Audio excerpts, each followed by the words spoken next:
Listo, ¿cómo están? Natalia, por favor, como siempre, a las 18:10 sacamos pantallazos de la asistencia.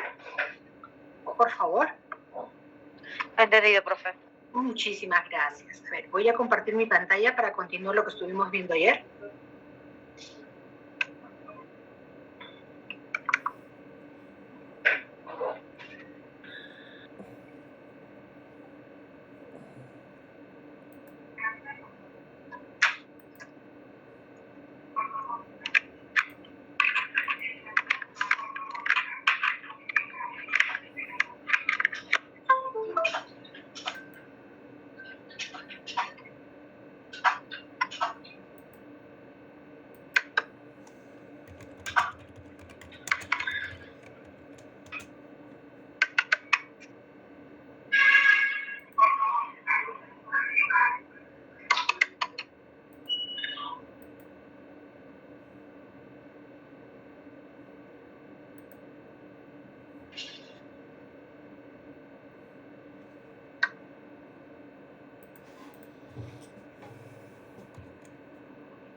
Listo, comparto. Listo. ¿Me avisan si estoy compartiendo la pantalla?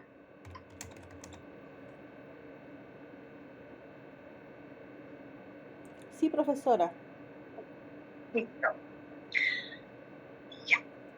A ver, repasando rápidamente el día de ayer, vimos un poco el alcance del modelo interamericano sobre gestión documental, vimos que obliga a tener una política, el tema del liderazgo, el tema de procesos, el tema de la importancia de la identificación, la clasificación, la descripción de documentos, la importancia de la valoración, el tema de transferencia, el proceso de eliminación de documentos, y también respecto al acceso, las reglas, ¿no? El acceso a los documentos, el tema de que no todos los documentos son accesibles legalmente, hay restricciones, qué medidas se toma para el control y seguridad de la documentación, el tema de los datos personales, seguridad de la información y el tema de reutilización de información en el sector público. Todos estos contenidos tiene este modelo interamericano de la OEA, que es nuevo en realidad, es nuevo. También se habla del tema de la difusión, los servicios de archivo, la atención al público. Muy importante este capítulo de la conservación de documentos, la custodia, el control de las instalaciones. Acá les comenté que la norma del Archivo General de la Nación tiene una directiva para lo que es la conservación de documentos en soporte físico.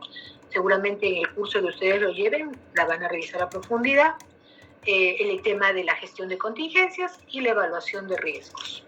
También el modelo habla de la interoperabilidad, los metadatos y la digitalización, que son conceptos que ya hemos visto en clases pasadas.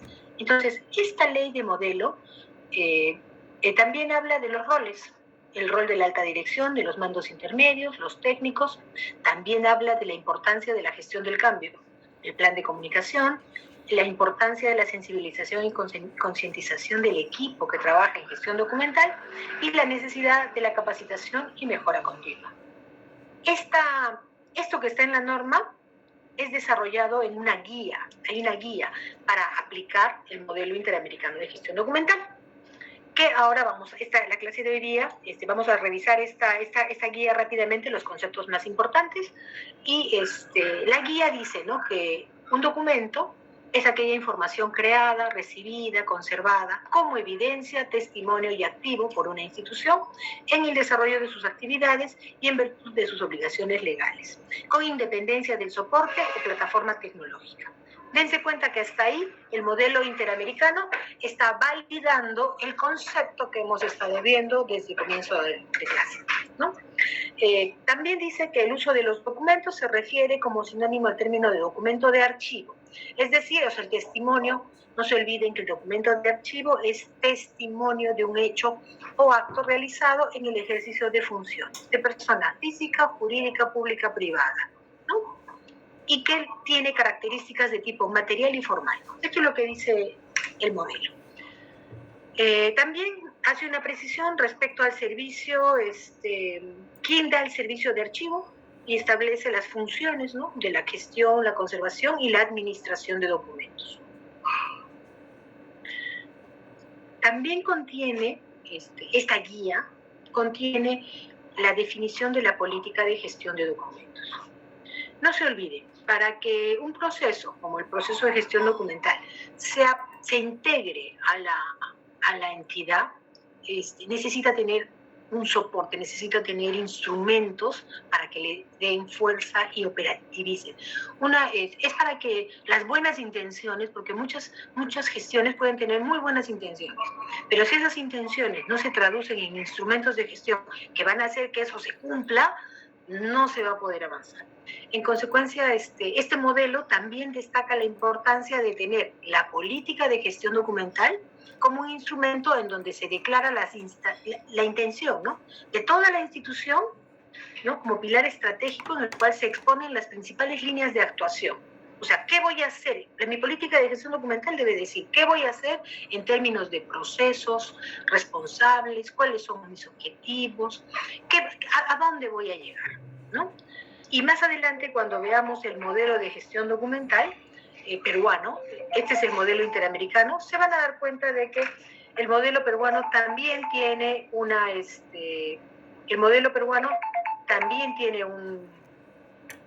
como les digo, unos lineamientos básicos para poder construir una política de gestión de documentos, ¿no? Listo. El otro tema es la definición de procesos. El primer día de clase hemos definido qué es un proceso. Entonces, dense cuenta, para el modelo peruano es importante el enfoque por procesos. Para el modelo interamericano, que este es el que estamos viendo, es importante el enfoque por procesos. Entonces, ustedes que trabajan en entidades públicas o que trabajan en entidades privadas tienen que desarraigarse desde la cabeza el modelo funcional. El modelo funcional es ese modelo en el que las oficinas tienen funciones y cada uno cumple su función. Eso, cuando hablamos en el tema de gestión documental y en el tema de sistemas integrados, estamos pensando en procesos. ¿Y qué es un proceso? Una secuencia encadenada de actividades que dan como resultado un valor añadido, ¿no?, que responde a necesidades planteadas por una persona o unidad y que está dentro o fuera de la institución. En resumen, en un proceso hay un input, hay una entrada, hay un proceso de transformación y hay una salida. ¿Y el proceso por qué es importante? Porque el proceso añade valor. Si no añade valor, no es un proceso, ¿no? En consecuencia, necesitamos tener ese enfoque. Y los procesos generalmente tienen indicadores para medir el desempeño de cómo va, ¿no? Bien, en la guía interamericana también nos plantea la importancia de definir el tema del liderazgo. Si se dan cuenta, la guía te explica más detalle lo que hemos visto en la ley el día de ayer, ¿no? Entonces, el liderazgo lo define como un conjunto de habilidades gerenciales, directivas que un individuo tiene para influir en un grupo de personas determinado, haciendo que este equipo trabaje con entusiasmo para el logro de metas, ¿no? También se entiende como esa capacidad de tomar iniciativa, gestionar, convocar, promover, incentivar, motivar, evaluar, etc. Yo aquí les quiero complementar. Miren, el modelo interamericano define el liderazgo y cuando hablamos de liderazgo, estamos hablando de esa capacidad de influir en un grupo. Este es el modelo interamericano. O sea, el líder de este proceso, si queremos hablar del líder de este proceso para introducir un cambio en el proceso de gestión documental, necesitamos un liderazgo que pueda influir en las personas, haciendo que mi situación actual, yo la quiero transformar en una situación deseada, entonces nos vamos a poner metas, objetivos, y tenemos que lograr concretar esa visión. Y para eso se necesita liderazgo. Entonces, en la ley de gobierno, en lo que es en materia peruana, este modelo, no se olviden, estamos viendo el modelo interamericano, pero en la norma peruana incluso se ha ido más allá. La Secretaría de Gobierno Digital ha sacado un lineamiento para el líder de gobierno digital en las entidades del Estado.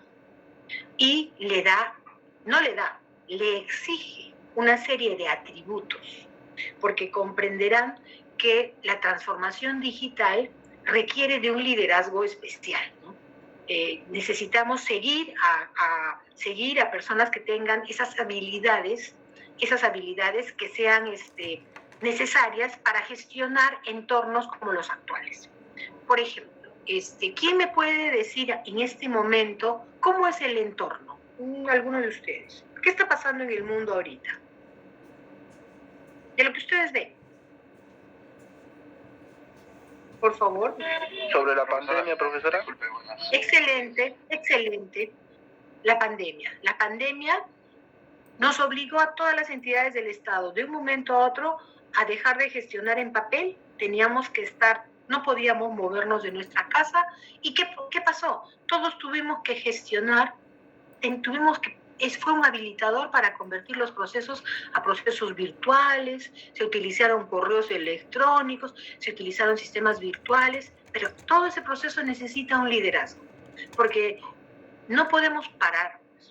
El servicio, en las entidades públicas, el servicio no puede parar, porque la gente se va a seguir enfermando, los niños van a seguir necesitando educación, y en el sector privado, si para, va a dejar de generar ingresos. Entonces, el liderazgo es esa habilidad que se tiene para poder lograr una meta y adaptarse a esos entornos cambiantes, ¿no? Y poder tener seguidores, promover, incentivar, etc. Y como les digo, en el modelo peruano hay unos lineamientos del líder de transformación digital que lo vamos a ver más adelante cuando revisemos el modelo de gestión documental. Bien. Otro concepto que trata la guía interamericana es el tema del control intelectual, ¿no? Que está referido al conjunto de procesos operativos, ¿no?, de gestión documental que sirven para dar respuesta a las necesidades intelectuales exigibles por los usuarios de una institución en materia de gestión de documentos y cuyo valor añadido se convierte en un recurso fundamental para la gestión del resto de procesos o gestión de la institución. ¿Qué creen ustedes que significa esto del control intelectual? ¿Qué cosa creen que es? ¿Alguien tiene una idea?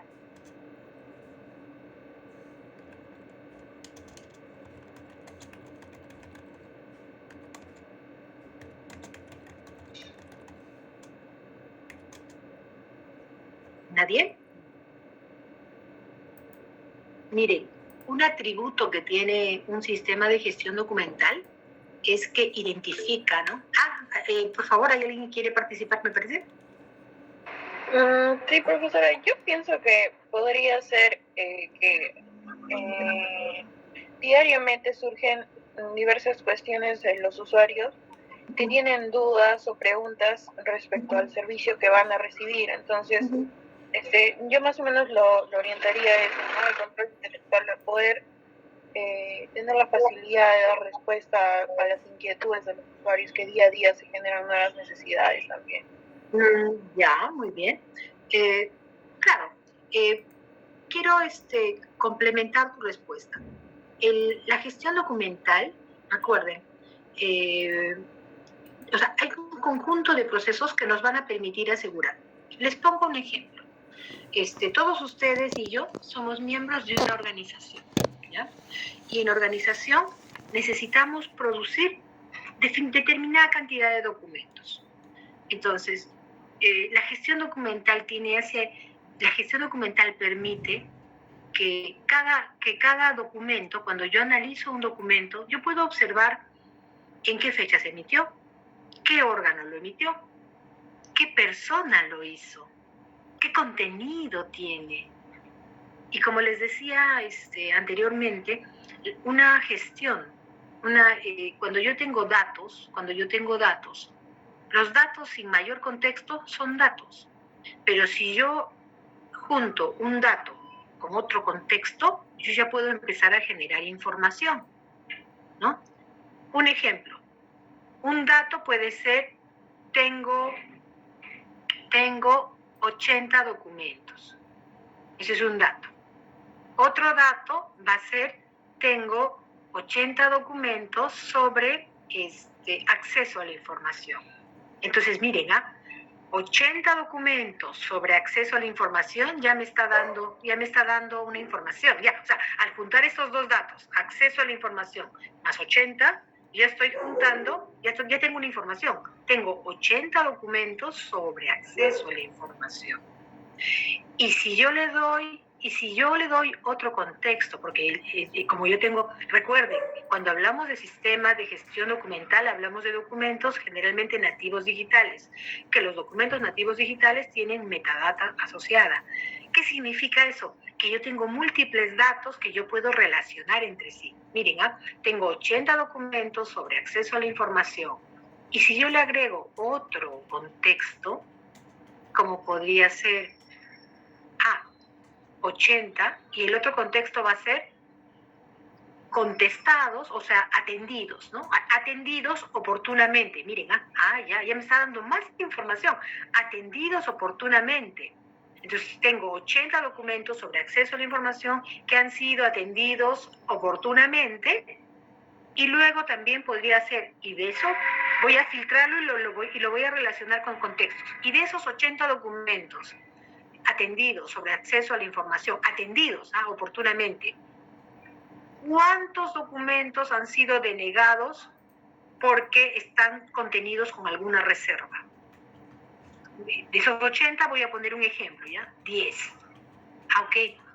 En ese universo de documentos tengo 10 documentos que no han sido atendidos porque no se pueden dar porque es información reservada. Pero también puedo conseguir en el sistema que me diga, ¿y esos 10 sobre qué materias tratan? Ofertas. Está protegido porque es información confidencial, porque la oferta que se produce en la contratación es información confidencial. Y eso, ¿quién ha desarrollado el informe técnico? Que eso es confidencial. Y ahí viene el tema del control intelectual. Tales personas, tales abogados han hecho el informe técnico que sustentan que esto es control intelectual. Entonces, ¿qué me va a servir? Miren, cuando yo tengo un dato que lo relaciono a múltiples contextos, me genera conocimiento.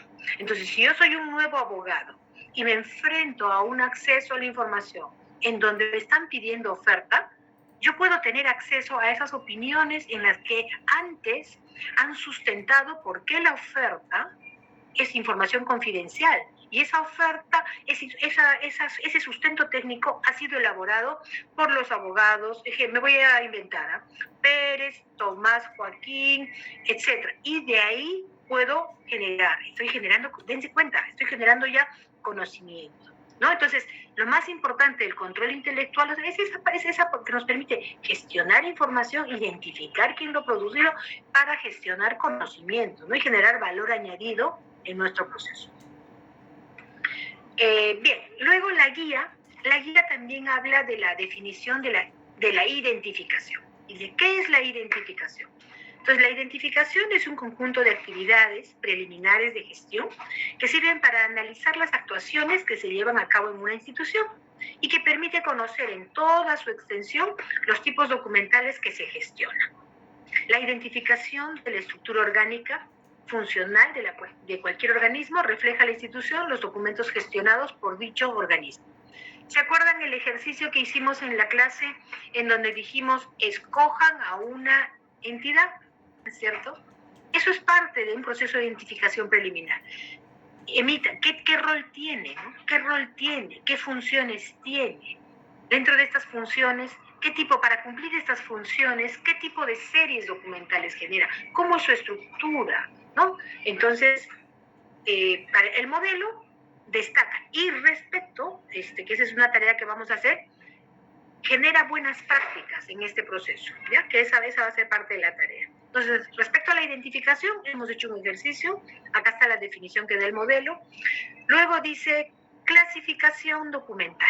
Entonces, el modelo americano dice proceso operativo básico para diseñar un conjunto de actuaciones o estrategias en materia de gestión documental, ¿no? Dentro de una institución. puesto que su resultado ofrece un valor añadido esencial para poder planificar y determinar numerosas actuaciones posteriores, como el establecimiento de periodos de conservación de los documentos, la metodología de acceso a la información o la posibilidad de recuperar los documentos y los documentos dentro de un conjunto de documentos. ¿Quién me puede explicar en qué consiste esto de la clasificación documental? ¿Alguien tiene una idea? Acá tengo varios archiveros. ¿Quién me dice? Profesora. Sí, dígame. Profesora, como mis compañeros son tímidos, vamos a una vez más intervenir. Profesora, soy Víctor Belli. Identificación, usted dijo identificación documental, ¿no, profesora? Sí. Sí, profesora, la identificación es el primer paso que se sigue. Ya, pero ahorita, señor Belli, ahorita estamos en clasificación. ¿Cómo clasifico? Ya, la clasificación es de acuerdo a cómo he hecho yo un análisis, previo análisis, si tengo un archivo, claro está, de hecho yo una tabla de información, todavía no es un programa documental, todavía no es una tabla de retención, ¿no? Una de cómo está estructurado cada unidad a la que vamos a denominar sección, cuánto hace, qué tipo de documento hace. Entonces, vamos a tener que clasificar esos documentos de acuerdo a ello. Entonces, ha sido tan difícil de la clasificación de documentos se llama serie. Y toda esa serie se compone por los documentos que ejecuta una oficina a la que vamos a sección. Entonces, ahí sí vamos a poder poco a poco ordenar nuestros archivos en función de este primer paso primigenio en el archivo central, profesora. Así es, muy bien. Muchísimas gracias, señor Belli.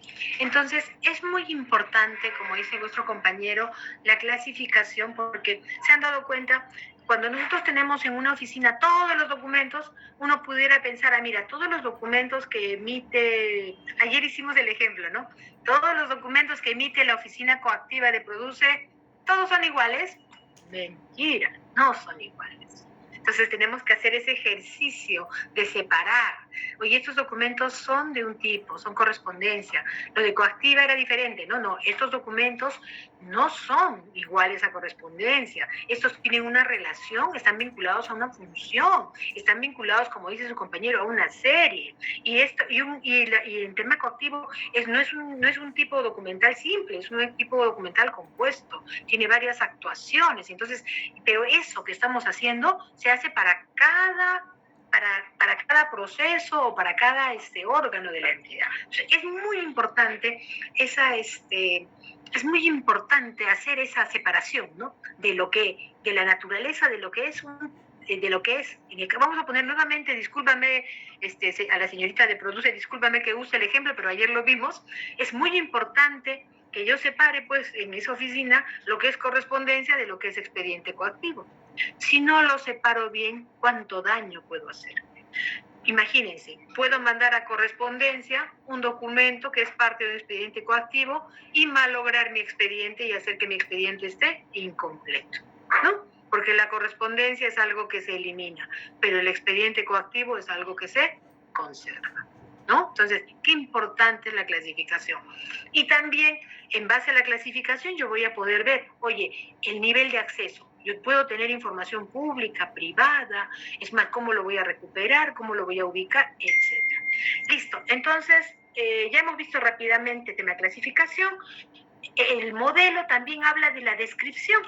Y dice, definición de la descripción de documentos, función esencial en el tratamiento de la información archivística, mediante el cual se facilita el acceso a los archivos, a información sobre documentos, ¿no? Mediante instrumentos descriptivos, así como la comprensión del contexto, contenido de los documentos, su procedencia, las funciones, que son reflejo de qué asuntos trata, sus características y volumen. ¿Quién me puede poner un ejemplo de la descripción de documentos?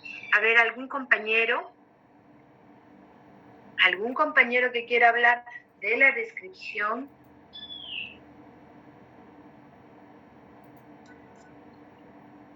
¿Nadie?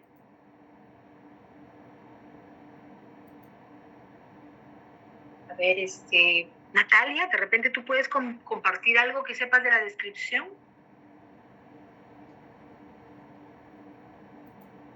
¿Me escuchas?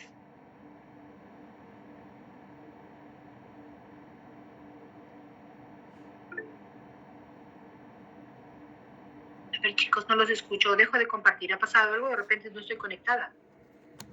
Sí, profesora. Profesora, disculpe, estaba levantando mi mano.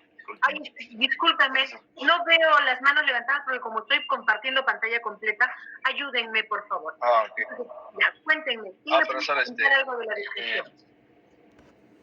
Más que todo, la descripción documental no es una fase tanto del proceso de la organización documental, ¿no? Uh-huh. En la descripción se analizan los documentos, ¿no? De archivo, a qué grupo o series documentales se encuentran, ¿no? Y se puede, y con esta descripción tenemos como resultado las herramientas, ¿no? De instrumentos de descripción que contamos con el archivo. Muy bien. ¿Y qué tipo de instrumentos de descripción tienes?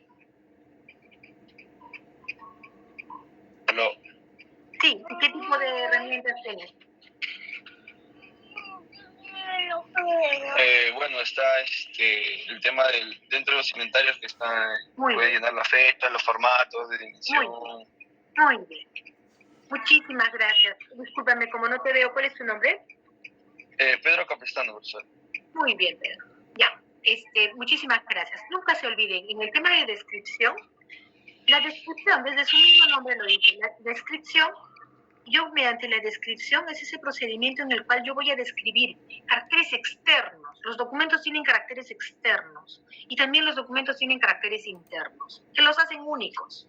Es como las personas. Si ustedes tienen que describir una persona, por ejemplo, si tuvieran que describirme a mí cuáles son mis caracteres externos, dicen, mira, cuál es su apariencia, y mis caracteres internos, cuáles son mis características de mi personalidad. En el documento es lo mismo. ¿Cuáles son los caracteres externos del documento? Y ahí pues yo pondré de qué fecha es, si es en soporte papel, es en soporte digital. Yo empiezo a escribir si es soporte papel, cuántos folios tiene, y caracteres internos, ¿no? De qué asunto es, qué materia, en qué función, etcétera. Ayer lo vimos muy rápidamente, pero ahora vamos a hacer una práctica respecto a eso. Buenas noches. Y pero, ¿qué es lo más importante? Que esta descripción figura, pues, por ejemplo, en los inventarios, ¿no? Esta descripción, en el tema de documentos digitales, se traduce en los metadatos. En los metadatos. Y la descripción, ¿por qué es importante? Porque la descripción nos permite la ubicación del documento, nos permite poder recuperar el documento. Una descripción adecuada nos da agilidad para poder recuperar el documento. ¿Ya? Luego también este modelo habla de la valoración de documentos, ¿no? Que es la fase del tratamiento archivístico que consiste en analizar y determinar los valores primarios y secundarios de las series documentales, fijando plazos de transferencia, acceso, conservación o eliminación, total o parcial. Ya habíamos conversado de que hay documentos que tienen un valor permanente y un valor temporal. Cuando uno hace este proceso de valoración, justamente hace ese distingo de qué documentos se van a custodiar. El documento de valor permanente pues va a tener mayor permanencia en el tiempo y el documento temporal va a llegar un momento en el que va a finalizar su ciclo de vida y va a ser eliminado, ¿no? También esta norma señala la importancia de definir calendarios de conservación, ¿no?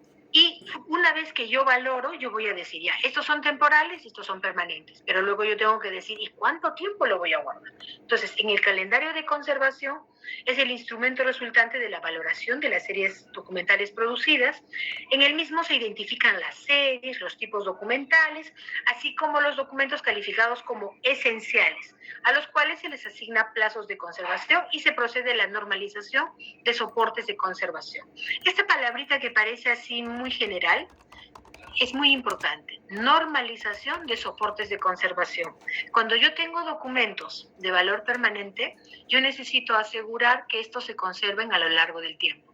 En el documento en soporte papel no hay mayor problema, hay que cuidar que no hayan plagas, hay que cuidar de que no le entre la humedad, hay que controlar la humedad, la luz, cuidarlo. Pero imagínense en el documento en soporte digital, también tiene amenazas. Y en ese tema el soporte juega un rol muy importante. Listo. El modelo, la guía para implementar el modelo, también habla de la transferencia de documentos, ¿no? Que es, ya lo habíamos conversado antes en clase, que una vez que se vence el periodo de retención en una fase, se hace la transferencia al otro nivel de archivo, ¿no? Habiendo cumplido el plazo, ¿no? El modelo también lo contempla. También el modelo habla de la eliminación de documentos, que es el proceso que consiste en la destrucción del documento, ¿no? Baja, borrado en el sistema, una vez analizados sus valores administrativo, jurídico, informativo, testimonial, ¿no? Que permita constatar que ya no van a ser de utilidad. Nuevamente, ¿qué documentos se eliminan? Los temporales. ¿Las entidades tienen permiso para eliminar ellas solas? No. Para eliminar, de acuerdo a los procedimientos del Archivo General de la Nación, necesitas la autorización del Archivo General de la Nación, ¿ya? Después también el modelo habla de la conservación, definición de la conservación, conjunto de procedimientos y medidas destinadas a asegurar una parte. Por una parte, la preservación o la prevención de posibles alteraciones físicas en los documentos y por otra, la restauración de estos cuando la alteración se ha producido. En consecuencia, acá la conservación, dense cuenta que tiene un doble rol. Primero, tengo que preservar que el documento mantenga sus características. Tiene que mantener sus características. ¿Para qué? Para que sea un documento fidedigno. En el documento en papel hay reglas para conservar, pero en el documento en digital hay características digitales que yo tengo que conservar, como la integridad, ¿no? La autenticidad, la usabilidad, la fiabilidad, que ese documento sea fidedigno. Eso vamos a estudiar más adelante cuando veamos el ISO. Entonces, un rol de la conservación es cuidar que esas características se conserven a lo largo del tiempo. Pero también hay otro tema. ¿Qué pasa si yo veo que hay un riesgo, un deterioro? Yo tengo que tomar medidas para proteger y cuidar que esa desviación no continúe, no altere el documento, ¿ya? El tema del control ambiental, el ámbito de gestión de documentos, que se entiende de la inspección, vigilancia y aplicación de medidas para disminuir o evitar el deterioro de fondos documentales. Pregunta a toda la clase, ¿el control ambiental solo es necesario para los documentos en soporte papel?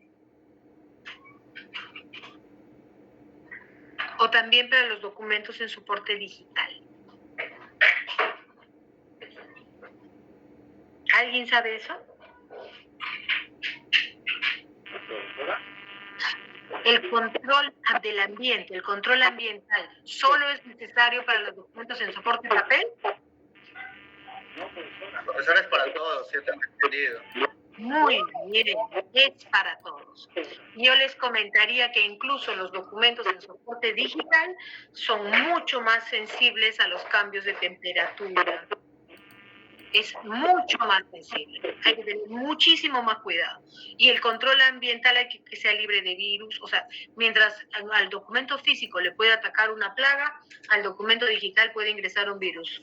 Un troyano, una bomba lógica, etc. Hay que tener mucho cuidado. Listo, sigo. Entonces hay que contar con un plan de contingencia. ¿No? Perdón. No se escucha. Ahí hay un... El audio de Beldi está mal, profesora.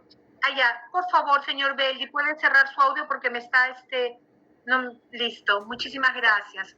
Ya, Entonces hay que contar, de acuerdo a este modelo, les estoy contando toda la estructura el día de ayer hemos visto toda la estructura de la ley, ahora les estoy contando toda la estructura de la guía, ¿no? Entonces, la guía también dice plan de contingencia. Entonces, es importante que las entidades tengan su plan de contingencia para corregir cualquier desviación en caso de riesgos, desastres. Aplicado a nuestra normativa nacional, nosotros tenemos una política pública vinculada al tema de prevención de riesgos y desastres. Y dentro de esa política pública está el tema de archivos. También la importancia de la definición y evaluación de riesgos. También lo contempla el modelo, y el modelo de gestión documental también tiene su capítulo de evaluación de riesgos. Acá dice, el riesgo se expresa en términos que combinen la probabilidad y las consecuencias de un evento no deseado. Lo vamos a ver más adelante también. La guía también habla de el acceso a la información, que el acceso a la información es que nosotros como entidades debemos de dar acceso a la información pública que tengamos en nuestra posesión. Y respecto a esa posesión, hay definiciones legales que hay que tener cuidado, porque no todo es público, ¿no? Y también hay datos de carácter personal. ¿Quiénes son los que tienen datos de carácter personal? En la gestión de documentos, por favor, mucho cuidado, las personas naturales. Las personas naturales tienen datos de carácter personal y estos datos están sujetos a unos derechos que se conocen como los derechos ARCO.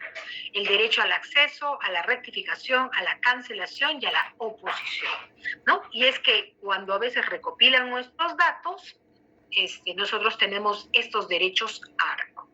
Y estos derechos no pueden ser difundidos para otro fin, sino para lo que nosotros hemos entregado, ¿no? Entonces, las definiciones de las restricciones de acceso, miren, el modelo lo contempla, la ley peruana lo contempla. No solamente tenemos regulado el tema de acceso a la información, en donde dice que la información restringida, hay información reservada, secreta y confidencial, que no podemos entregar, a eso se suman los datos personales, sino también hay medidas de seguridad de la información, ¿no? El tema de confidencialidad, integridad, disponibilidad, ¿no? Y otro punto muy importante es que el modelo también contempla que como parte de la modernización del Estado, estamos frente a lo que se llaman como datos abiertos, es decir, la posibilidad de entregar datos a las que generamos en formatos abiertos a las personas físicas, jurídicas, para que estos sean reusados para mejor toma de decisiones, ¿correcto? La importancia, el modelo americano también habla de la importancia de la difusión de los archivos, el tema de la atención, de la atención oportuna para satisfacer necesidades. Imagínense un servicio archivístico que cuando le pidan algo diga no encuentro la información. Pésimo, ¿no? De la búsqueda efectuada no encuentro la información. ¿Cuántas veces hemos sido víctimas de eso, no? Es una mala gestión. La importancia de la digitalización, el modelo habla, ¿no? De cómo la imagen digital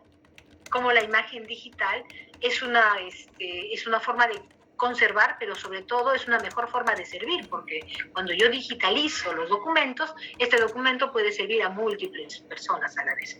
Y lo más importante, tengo datos del documento, ¿no? Entonces, el tema de la interoperabilidad, que lo hemos visto, que es habilidades de los sistemas para intercambiar datos entre sí, ya lo vimos.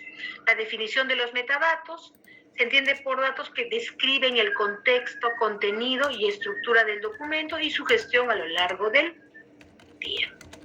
Listo. También el modelo habla de la importancia de los perfiles de puestos, ¿no?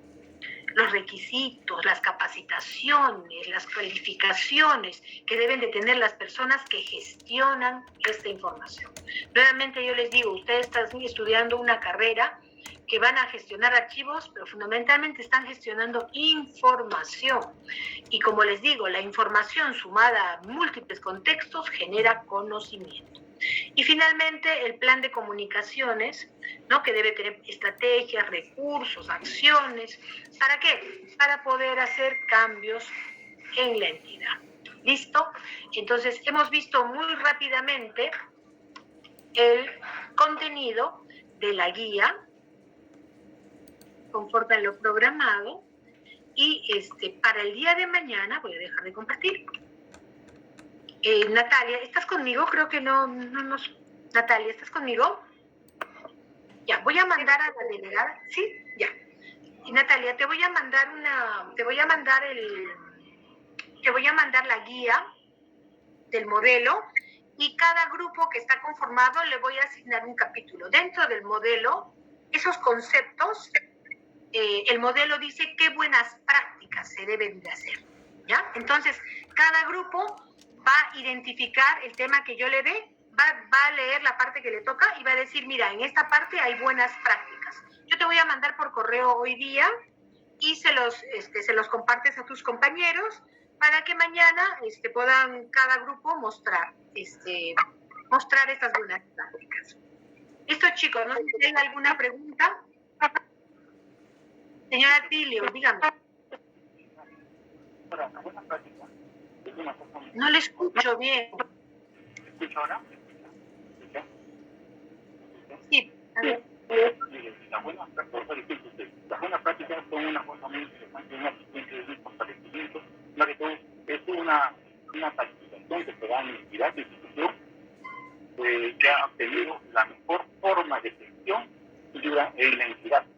Ya, sí, señor Belli. Como les comento, muchas gracias por su aporte. Como les comento, en la guía de aplicación del modelo interamericano ya se detalla las buenas prácticas. Eso quiero que cada grupo identifique. Le voy a mandar a Natalia el material y le voy a asignar a cada grupo que lea esa partecita y lo vamos a compartir mañana. No se preocupe, no hay que inventarnos nada. La buena práctica está detallada en el modelo. Listo, chicos. Entonces, conmigo eso es todo. Les deseo éxitos en su siguiente clase. Buenas noches. Buenas noches, profesor.